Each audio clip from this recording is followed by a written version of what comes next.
Bienvenidos a un nuevo cierre de mercado de Renta 4 Global Fiduciario.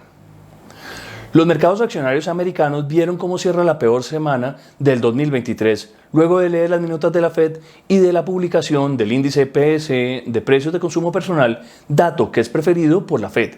el cual repuntó 0,6% en enero, dejando el dato en 4,7% interanual,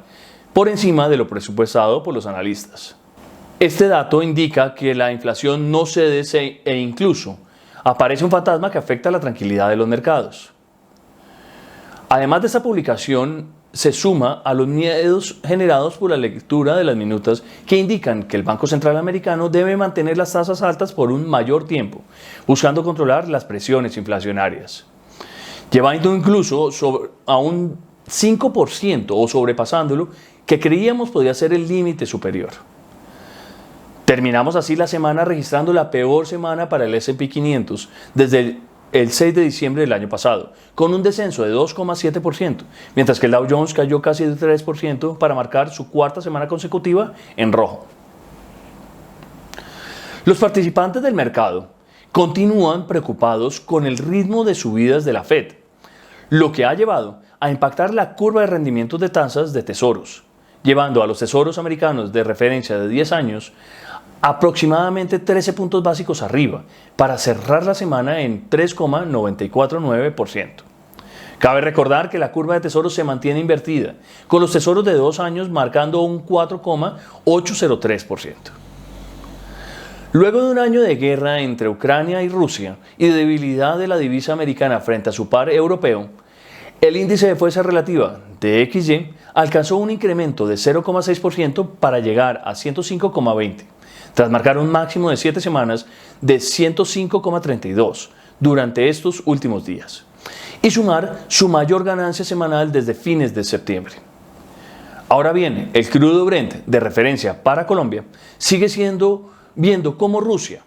plantea reducir el suministro del petróleo en 500,000 barriles para el mes de marzo, y por otro lado, se espera que aumente la demanda en el mercado chino, tras los anuncios de las últimas semanas de la reactivación post-COVID. La cotización del Brent cerró en $83,25 por barril, lo que equivale a una reducción de 0,08%. Por su parte, el ruido político sigue estando en las planas de los periódicos colombianos, generando incertidumbre y dejando el CDS de 5 años de la República Colombiana en los 288 puntos, un cierre similar a los 290 puntos de la semana anterior y que se mantiene 53 puntos básicos por encima del CDS de Brasil.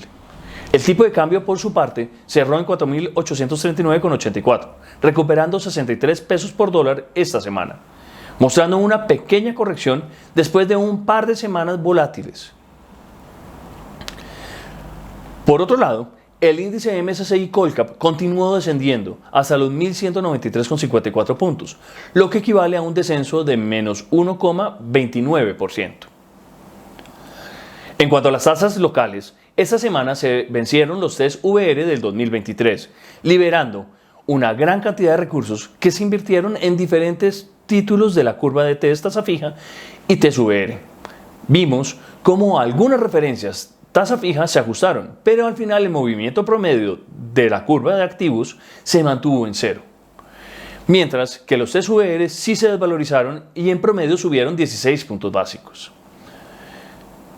En cuanto a la deuda corporativa colombiana, esta continuó apreciándose tras el aumento de recursos que han ingresado a las cuentas de las carteras colectivas del sector fiduciario, mientras que los bancos han reducido su necesidad de liquidez tras la desaceleración de la cartera de crédito. La única emisión llamativa esta semana fue Bancolombia, que emitió CDTs a 10 años con un IPC más 7,15%. Los dejamos con el calendario económico para Colombia y para los Estados Unidos. No duden en suscribirse a nuestro canal para mantenerse al día con la actualidad financiera local y global.